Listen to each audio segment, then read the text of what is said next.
EWRadio.com, broadcasting from the Bishop State Mobile Tower, right here in absolutely frigid Northport, Florida. I usually say beautiful, but it is a beautiful, frigid, windy combination outside today.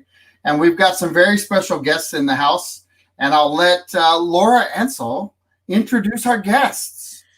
All right. Well, first off, Laura Ansel with Northport Parks and Rec, and I am joined today by our friends from the Northport Aquatic Center. I have Devon Poulos, who is our Assistant Aquatic Supervisor, and Tris Sturgis, who is our Aquatic Supervisor there. So if you're watching on Facebook, we've actually got the new format up, and you're able to see 3 different sections. We had a show on Friday, and we had a little bit of background. And somebody's picking up an echo. I think they're going to work on that in the studio. See if you guys can see who it is there. There you go. So I will take our turns going in and out, but let's talk a little bit about the Aquatic Center. So I'll go to Devin, and you can unmute. How are you doing there, John? He's muted. You go. Can you hear me now? Yep, I can hear you. All right. So, hi, guys. Welcome. Once again, Devon here with the Aquatic Center. We have a lot of exciting things going on. We're right now in the middle of our hiring for our spring and summer for lifeguards. So, right now we have 13 applicants who have gone through the process there, and we have that position that's going to be open all season long, as we do need a large group of lifeguards to open up the facility. So if you're 16 years or older, know how to swim, and want to have a fun job, come see us. Yeah, there'll be another group right behind this one, ready to go in for the next cycle in. So how many people does it take to keep the pool staffed? So there's 2 kind of numbers to that. So there's the spring, summer, and kind of fall numbers there, which is when the full aquatic center is open, meaning the entire water park, the pool, and everything. It's 19 staff on at a time. In the winter time, though, our numbers, our amenities reduce, I should say, as the water park closes down and it's just the pool open. So the numbers do, but right now we are gearing up for the spring and summer, which means we need to have 19 lifeguards on duty at a time when the water park's open. So at any given point in time, when we reach the peak in the summer, our staffing, we're sitting around 60 to 70 lifeguards in our pool. Not everybody's working at that same time, but in the pool of people, no pun intended there for you, John, to be able to use. Just doing the backstroke. So you guys are really you're setting up for a reopening, sort of, aren't we right now with the pool area? Correct. We really at this time of year focus on coming out of that winter months where we're kind of in that downtime. A lot of maintenance is happening to the slides are being waxed. Those things are going on, and then this training and this gear up for another 60 new lifeguards coming on for the summer is what we're in right now. How many returning lifeguards do we have? In total, returning right now, we're sitting right about 15. Now, most of them are college students, so they won't return back to us until May. But right now in this first group, we're seeing right about 5 or 6 lifeguards that are coming back. So as we continue to build the group of people, we've seen really good rates of people returning back. As well, keep on part-time year-round just to be able to facilitate the winter months as well. Because we're still open in the winter, it's just a smaller version, correct? Correct. It's much more like the municipal pool for the winter months, and then the water park adds into that when we come into summertime. Laura, is there anything you'd like to add in? I mean, it's funny you said that, because I was like, I do like to tell people, because a lot of times folks are like, if you were outside today and you're like, oh, it's a little brisk for the pool. I mean, it is geothermally heated. So the competition pool is open during those colder months because it is geothermally heated. It's a nice temperature. You can go in there. You can enjoy some of the, there's like Aqua Zen right now, which is yoga on mats in the pool. There's some water polo. You can try aqua Zumba, which will really get the blood flowing. It looks like a very high energy class. So there's a lot of options out there. So even though it may be a little brisk outside, I'm sure that the water is nice and ready for you. So. Well, and you're warm while you're in the water. It's the quick dash, right? Towel that you have to contend with. How fast can you get out of the water, John, and get to a towel? I'm going to tell you what. I'm pretty daggone quick. I bet you are. I bet you go pretty quick. You're telling me I'm going to get cold. That should be a race. That could be a whole event in itself. You guys could time how quickly people get out and get to their. We're kind of close to the polar bear club right now. Down. It is. We did have a polar dip. That was pretty fun. That the team over there, they had a bunch of kids jumping in the water. They had ice in the catch pool going down the slide. So it was a fun event. It was a good time. So we're trying to utilize the pool system itself in a big way. Yeah. As best we can, even during the off season. And I want to talk just a small bit about the financial side, because we've had a huge impact with COVID being part of our 2020 play out. How's that kind of affected projections with you guys? That's a great question. I can let Trish take it. I would just say from our side of the house, if you're looking at things, you have to really give yourself a couple of years under your belt, COVID-free years, to really have an idea of trends and projections and where things are going. So, it's good that we have the data, and we have a lot of good data about things like weather and the impact that weather has and the usage that we did see despite COVID and all of the other impacts. But of course, that data, we have to look at it and keep in mind that all of that was impacted in some way by closures for COVID, by people perhaps not being as comfortable going out. And so that's something that I'm sure the team is taking into account. So Trish, is there anything you want to add on that? Yeah, I think we still were able to see 38,000 people through the doors this year, with restrictions in the 180 to 250 range, right back from spring break, where we were supposed to hit those nice big triple digits per day. But unfortunately, I think it did affect the public, but it didn't really affect us. We were able to keep staff training. We were able to mitigate costs, and it's kind of given us a good view and a nice way to start up the year and know where we're going. So I don't think we're going to see a big change yet. Well, and I'm going to stick with you for a minute on that, because I know that we've taken some criticisms along the way. I hope that, and I'm going to make this general statement, and then you can add in. I hope that people can step back and realize projections were not COVID inclusive when we made them originally, correct? That's correct. I'd say if somebody could have predicted COVID, they'd be a rich person right now, right? So you probably could predict a few other things. So I think as a city, we have to embrace what we have, but we need to step back and give it an honest to God chance to support itself.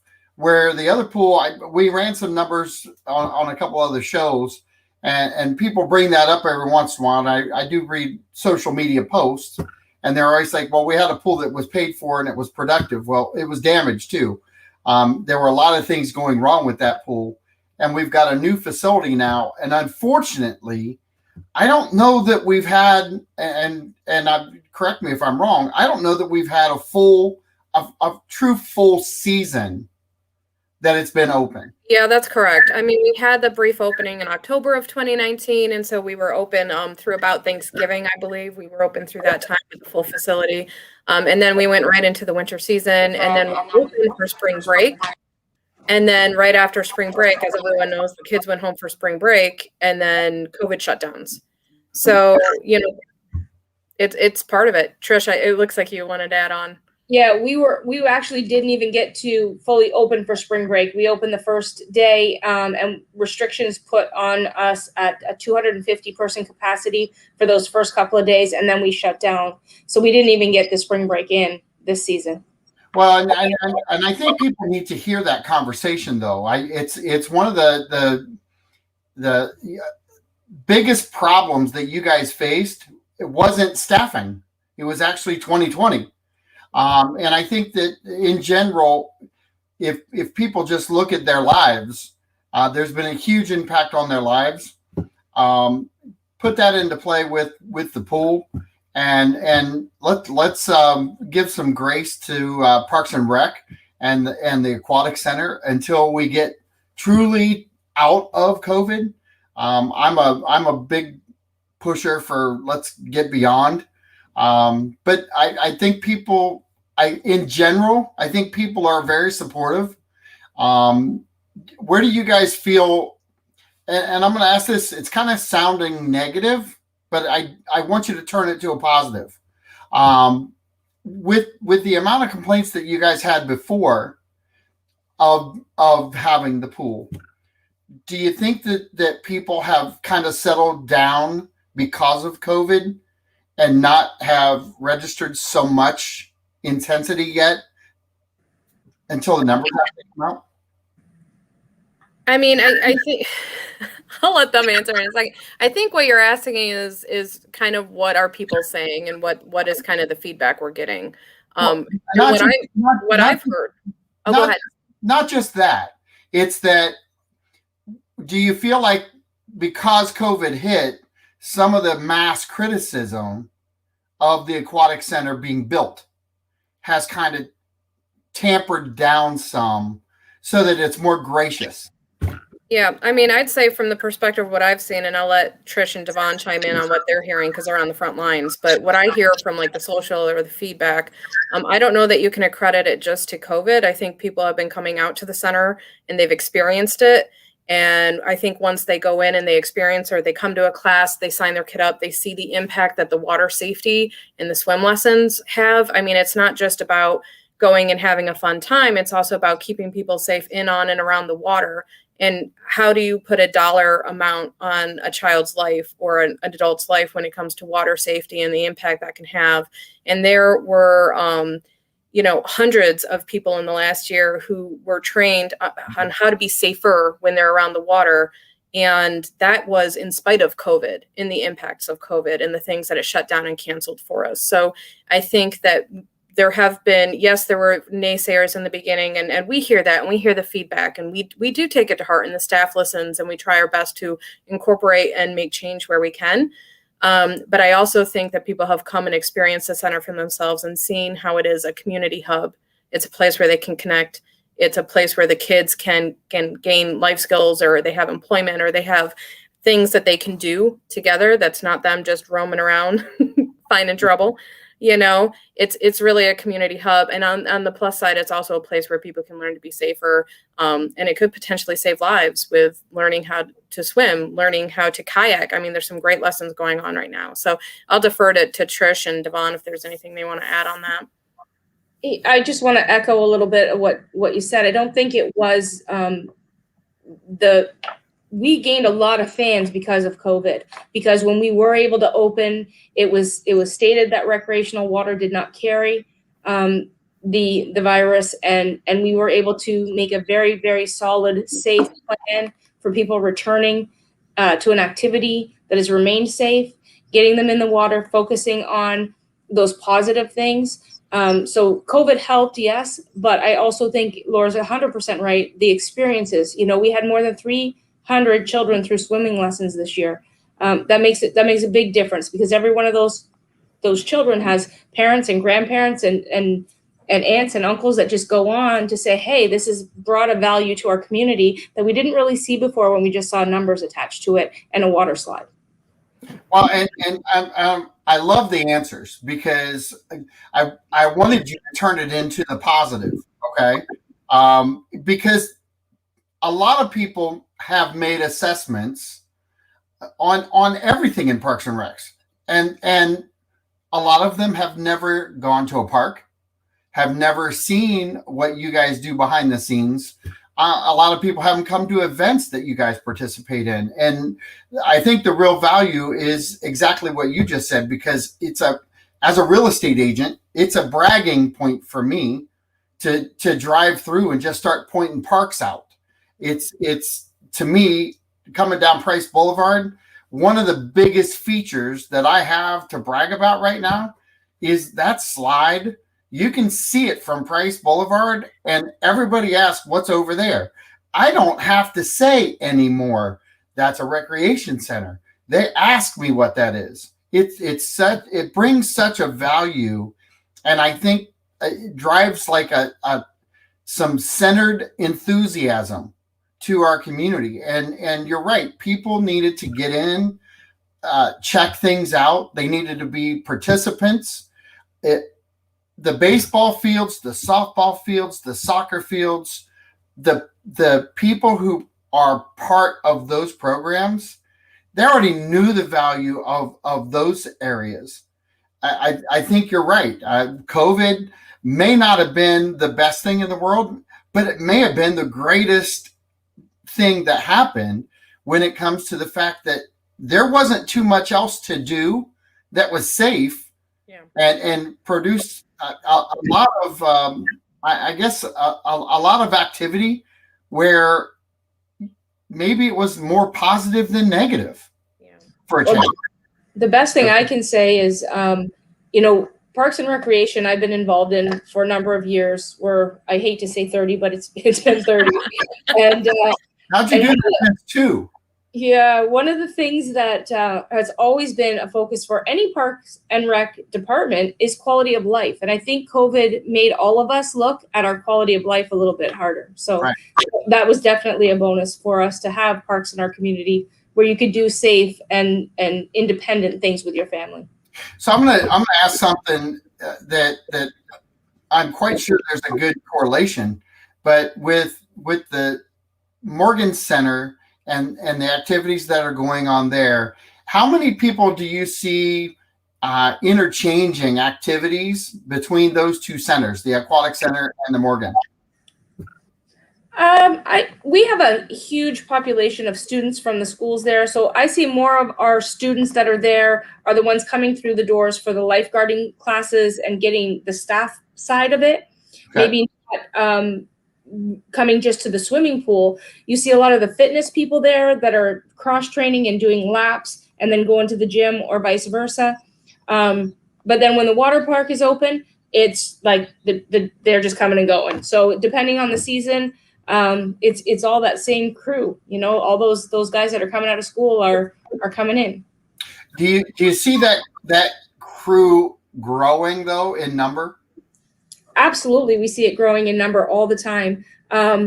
We start out with a few passes and we continue to sell passes every month, especially lap swim only. Those are those workout swimmers that want to come in. A lot of our ladies that used to be at the other pool, they've now, transitioned into our morning Golden Girls group, and they're really embracing it. And rain or shine, they're out there. I give them props because days when I don't want to get in that water, they're out there and they're doing their thing. So it's steady growing and increasing all the time. So I'm gonna approach two things now with you, because there's lap swim, and then there's the classes. How would you tell people to get involved? What would you guide them to get them information? I think the biggest thing for the Aquatic Center is about knowing your personal goals. Everything can be customized to exactly what you want, whether you're a triathlete or you've just recovered from hip surgery and you need to just get in and move when you're not bearing weight. We can facilitate all of that. And it's just a matter of them coming in, talking with our staff, and we will connect them to the programs that fit exactly what their goals are. Well, and how long have you been doing this, by the way? I know the answer to that. 31 years this year, yeah. All right, but you've got an extensive background, and I like what you just said, because I've got 25 years of medical myself, and water activities for the senior population are one, I think, very popular, but gaining actually in popularity, because I before COVID, I think it was gaining, but I think even more so now, because I've seen more people out walking.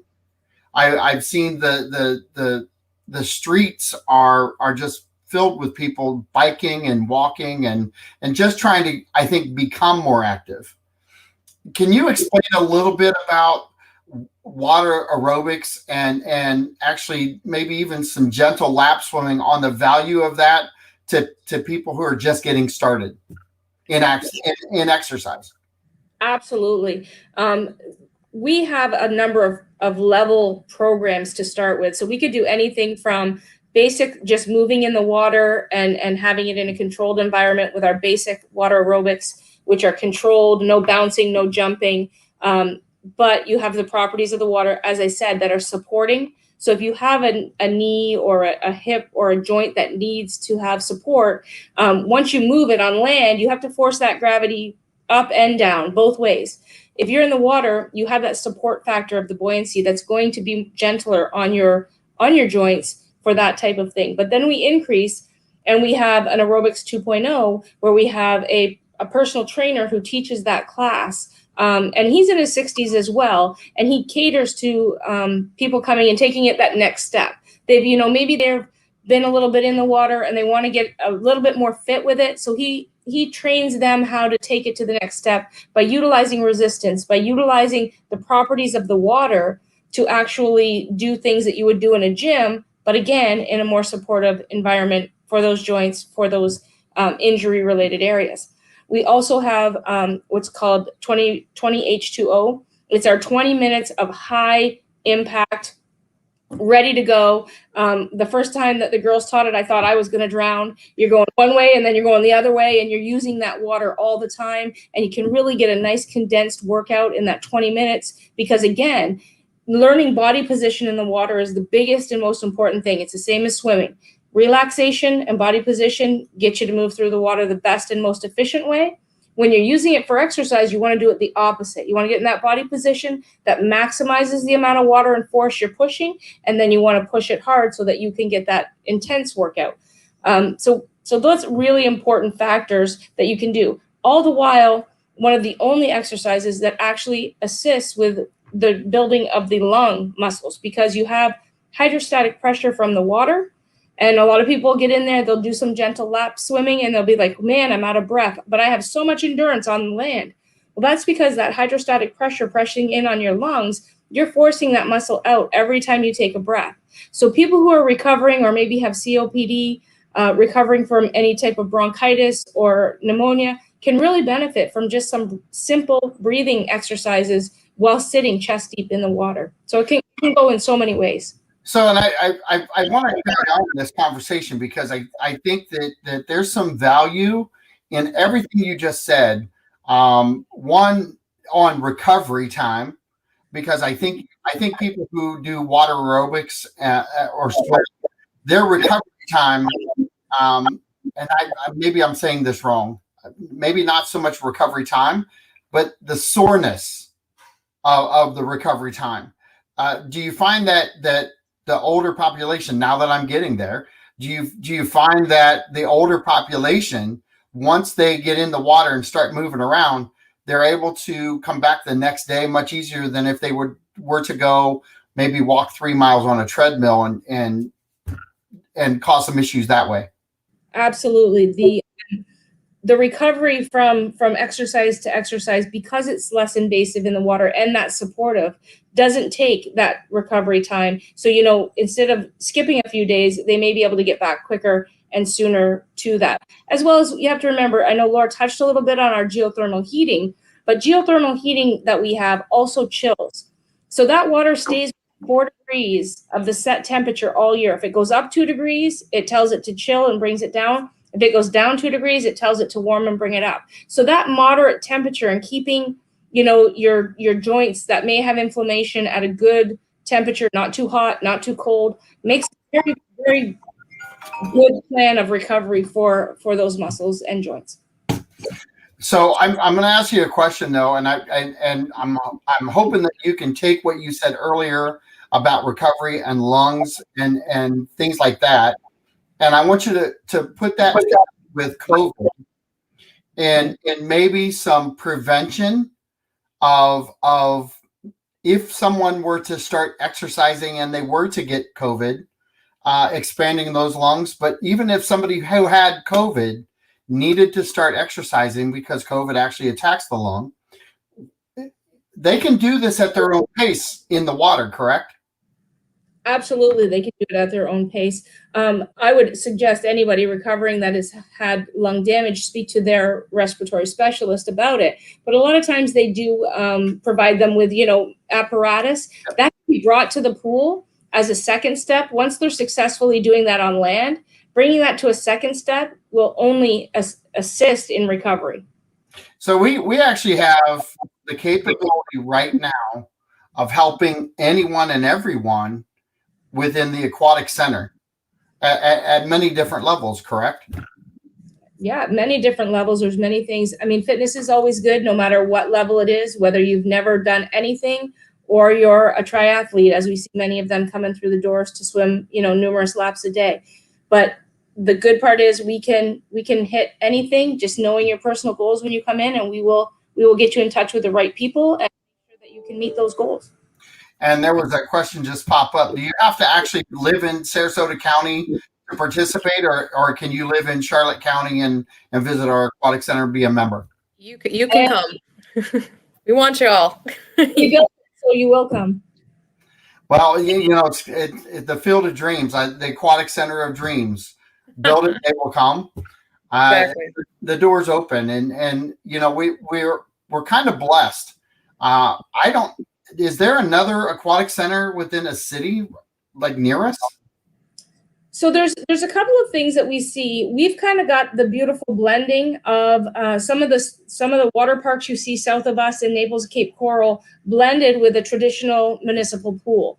We don't have anything specifically like this in the area. We're unique that way, and I think the concept was an amazing one. And eventually, once we get through these years, will be one that the water park in those hot summer days of 900 to 1,000 people is gonna keep that moving for that municipal pool to be able to provide all these functions and learn to swim programs and fitness and therapy programs for the community all year round. What are we doing to hit some of the elementary schools to try to get some education out there, maybe on swim lessons and different things like that on the marketing side of things? That's Mr. D here. So we've got a few things, and I'll let Devon speak a bit about that, but we do send information about our Learn to Swim programs through Peach Jar to the schools. Devon has been very active in going to the schools. He's a liaison with them and has gone and spoken with many of the students. We did have a Kids Manda Learn to Swim program that we were doing in collaboration with the Gulf Coast Community Foundation. Unfortunately, COVID derailed that. We'd gotten through 2 of the elementary schools, and that was free Learn to Swim lessons. Hopefully we get through COVID and, the vaccinations help increase and people are able to get out and more active in the years to come. We can pick that back up again. But, there's quite a few things there, and I'll let Devon speak a little bit more about how he works with the schools and what happens there. Definitely. We reach out and we offer just water safety education. So it's been said a couple times, but we're really big at the aquatic center on safety in, on, or around the water. So this is something we have in bathtubs, ditches, canals, pools. It's not just the typical boating in Florida. So we go to the schools and we usually take a couple lifeguards with us and we just talk with the students about safety. This year, we were talking about some collaboration between, the rec division and aquatics. We're going to be attending some of their events to partner, especially like Grandparents' Day. So we can talk with that population so they understand, the risk, but also how to mitigate some of those risks. It doesn't have to be a scary thing to have a pool in your backyard. Just set it up the right way. And then we're also trying to educate the adults in the community as well. So a lot of people, they learn the old school way. Oh, how'd you learn how to swim? My parents just threw me in the pool. Let's kind of go through the right way. I was the YMCA kid. I think I told you guys this story around Christmas time, is that it was one of the things that my grandmother always did for us at Christmas time, was to buy us YMCA memberships and get us the swim package, because I learned to swim at the YMCA. We were blessed to have the YMCA at the old pool area. Now we are blessed to have this. There's so many memories that I have as a kid at the pool and learning to swim, and I still remember them today. So I wasn't the one who threw myself in. Sometimes I got pushed. You know what? It was kind of cool. We ended up being on some swim teams, and you know, I still learn I learned a lot from that because I can still go to a pool today and teach kids how to swim based on what I learned years ago, and I have done that. So there's some really unique advantages to having a community pool. We don't have, and I say this really lightly because I fall into the same trap a lot of people do, where we make a statement, we don't have a lot to do here. Well, we don't if you don't look for it. We have a lot to do here, but there's a lot of memories to be made here within the youth side of things, let alone the adult side of things. There's a ton to get done. And that's the advantage of being such a young community and focused on the younger side of things. I think it takes that age bracket of the plus 50s and makes us realize we can be kids too at the slide, you know. That's a very important thing to remember, though, too, is that there's a lot of people who move to the sandbar, we call Florida, to be near the water, whether it be to be on a boat, to be, you know, able to walk down the streets and be on a pier. So the face of swim lessons needs to be looking at them, too. I've, over the years of being here in Florida, had a lot of adults and older adults who, you know, just wanted to be able to be comfortable, say, on the boat wearing a PFD or a life jacket and know how to operate that PFD or a life jacket so that if they were to fall in, they felt comfortable because they were non-swimmers. That's still there too. We have every level of swim lesson, the same as classes. So it's not just for the children. It's for that fitness swimmer who wants to, you know, hit a certain goal so we can train that endurance. It's for that, you know, maybe didn't have any proper swim lessons, but I know how to move through the water, but they actually want to move through the water proficiently. So we have that refining stroke level. We have that adult swimmer who just is a complete non-swimmer and just wants to be able to, you know, be safe. So there's a wide range of what swim lessons look like today. I'd like to add on to that too, John, if I may. I know that one of the things we've offer now too is a youth scholarship program and a Learn to Swim scholarship program. So, you know, we're really looking at ways in which we can reduce barriers to getting the safety lessons and information that people need. And the cost, of course, can sometimes be a barrier to some people. So if there are members of the community who are interested in swim lessons, but perhaps are worried about the associated costs, please, you know, call us, visit our website, let us know. We do have programs established, and there have been some generous folks in our community who have, you know, made donations. Publix has, the Rotary Club of Northport has contributed majorly, and we're very appreciative of those partners who have, who are looking for ways to contribute and make this possible for kids who might otherwise not have the choice. The option to do so. So please, you know, if anyone's worried about that, check that out. Is there anything that you would like to add in, Trish, about the swim lessons and how you've structured them? Sure. The structure of the swim lessons, we are American Red Cross certified water safety instructors. I'm an instructor trainer, so all of my lessons have been trained to that level. There's no non-certified Learn to Swim instructors. We have it structured right from 6 months of age to 106 if you wanted to. It could be group lessons. It can be one-on-one lessons. It could be, depending on what the outcome is needed. For example, with an older adult who may be not comfortable, we would, you know, take that class as a separate situation. When it comes to the groups with youths, we want to make sure they're in that group setting because they learn a lot from each other.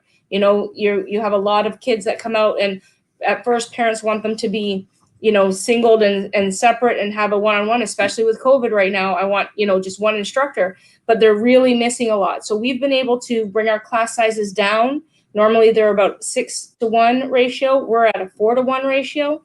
Gives us enough room to still be able to manage a class, but have the kids still have that participation where they can learn from each other, because it is so very important at that age with water skills. Well, I'm going to say something else because I just remembered this, and because I talked about my youth, is that I've got twin boys that learned how to swim at the Y because that was instilled in me early enough. Do you see a lot of that possible growth with the kids that you have taught to swim now or gone through the classes? Do you see their excitement, their love for the aquatic center to where maybe in 30 years or 20 years when they have kids that they'll be enthusiastic enough to continue on with swim lessons for their kids?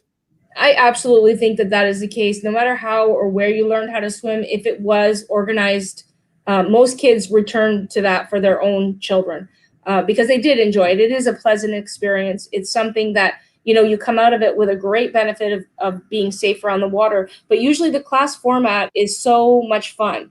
A good instructor makes it a great deal of fun where kids can't wait to get back to that water. And even if it's just that they got to jump in at the end of the class, or they got to play, you know, sharks and minnows at the end of the day, or they got to go off the diving board, those are monumentous to those kids. And usually, and for me, lucky enough to be here this long, you know, Devon's age group, I've taught lots of people this age, and they're now bringing their kids saying, hey, I just took my kid to this class. So I think as long as you have some structure, you're going to see those kids coming back with their kids. So I'm going to talk a little bit about infants at the pool, which is really an important topic. I mean, hugely important because they can drown quicker in most cases than a 13-year-old. And I don't want to take away one from the other. But can you talk about the advantages of taking a younger child and incorporating them into water? So we run a parent and child program that starts at that infant age. At this point in time, that's all we have. We are looking at adding some more additional programming in the upcoming year to that once we can get into some instructors coming in from out of town. But for right now, the parent and child is really important because it teaches the parent safety around water that they may not have learned before, and that it's important to have repetition, that every single time you approach water, your child deals with it exactly the same way. They know it's time to sit and wait for mom or dad. They know it's time to watch for the command to come into the water. It starts training that at that earliest stage possible, so it becomes second nature whenever you come near the water. Like I said, it's everywhere for us in Florida. Yesterday it was a ditch, today it's a swimming pool.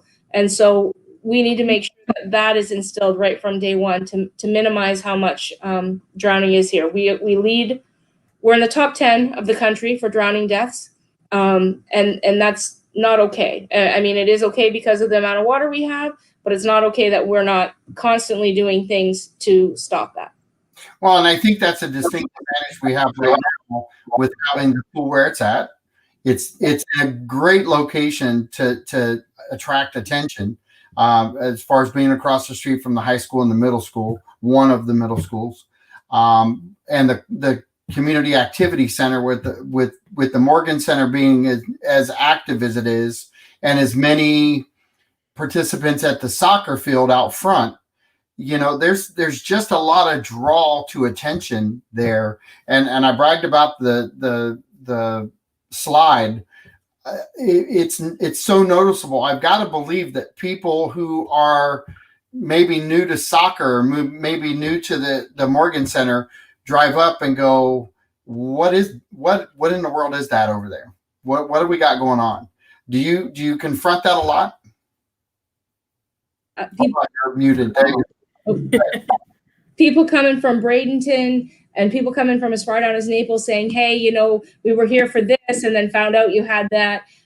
So it definitely makes a big statement when you see that slide. I'm looking forward to our sign at the road, which will be even nicer because it'll be another one. Because some people still say, I went past it, didn't even notice it was there.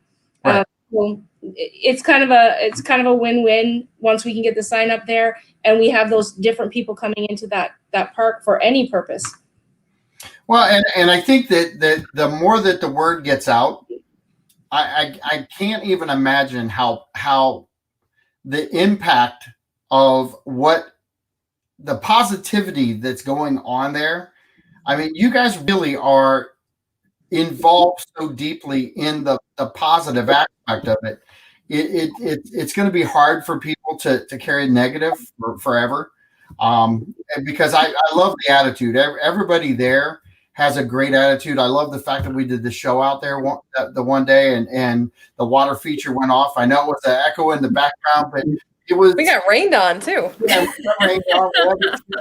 A lot of things happen at the pool, you know. It was a busy day. So the point's proven though is that even with us, there was excitement about the pool the day we were there, and none of us were in the water.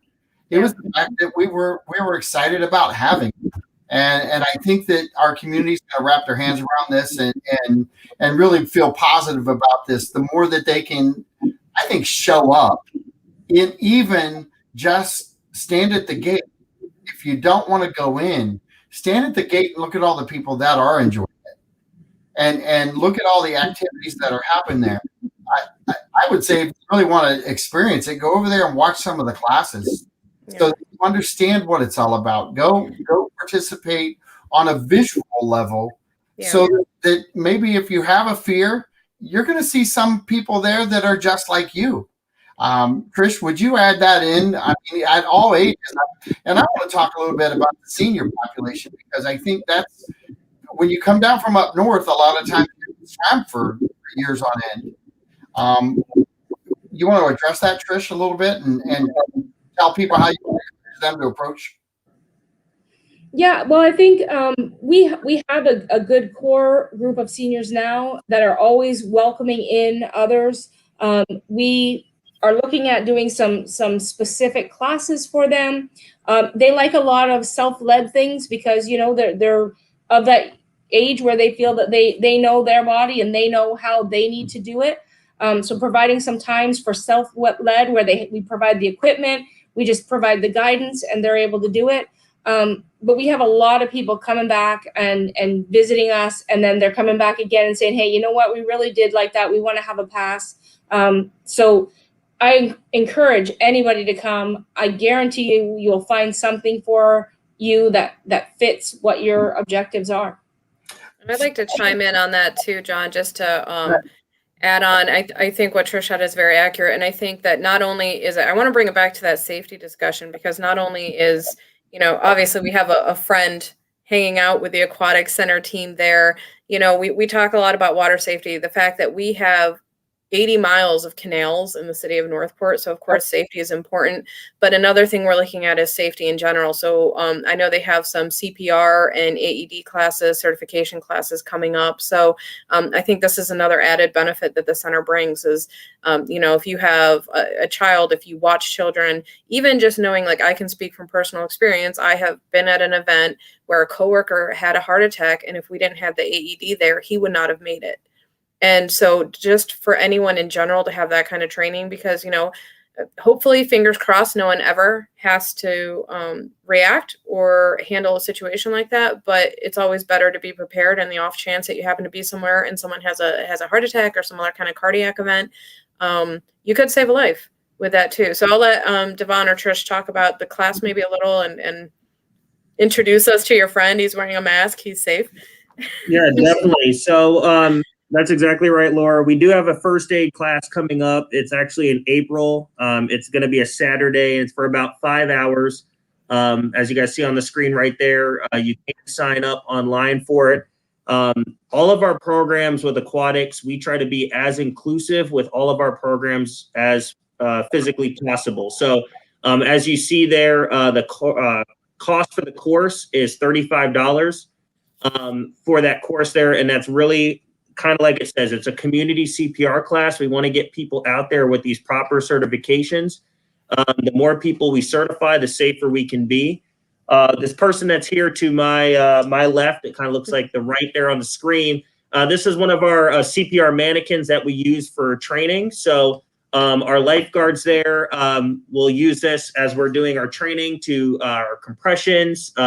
It has a bag in it, so we can use our mask to blow our air into it as we're practicing. But this is something, and CPR is constantly changing. So When you get recertified in it, you're going to say, man, 2 years ago, I learned it this way, but then they kind of change it up as we go to the public. So as I was talking about breaths, that's something that's different for the public. Now it's just compressions there. Now our lifeguards, we still do the breaths as the professional rescuer, but the public certification does not include that there.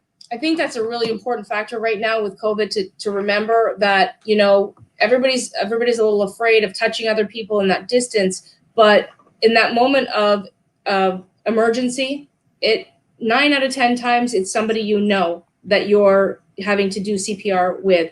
So most times those barriers will break pretty quickly, but they do train compression only. So there's no breaths involved, no putting your mouth on anyone else, because of the fact that once you're compressing, if you can continue effective beating of the heart, it will continue to move oxygenated blood through the body.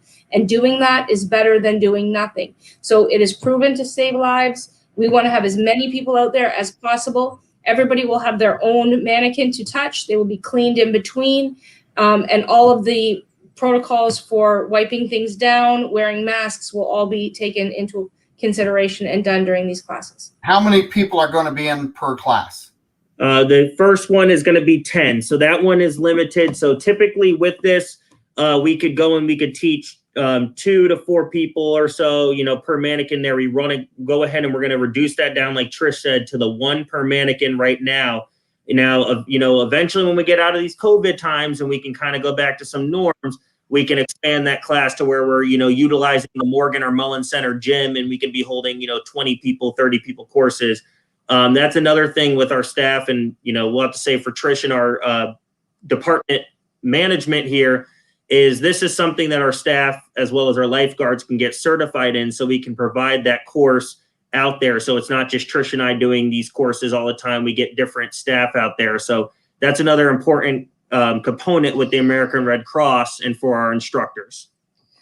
Another piece that's really important to remember is that change that Devon talked about. So even if you have done it just a couple of years ago for $35, I'm going to tell you, I've been doing this every year since I was 16. And, the day you come out of that class, you're ready to go. You're like, Claire, I got this. And then, a month goes by or 2 months goes by and, well, was that, did I remember it this way? Did I remember? So getting that confidence up by keeping that training up is really important. For $35, it's definitely worth. It could be your grandparent, it could be your grandchild, it could be your brother, your sister, your aunt, your uncle.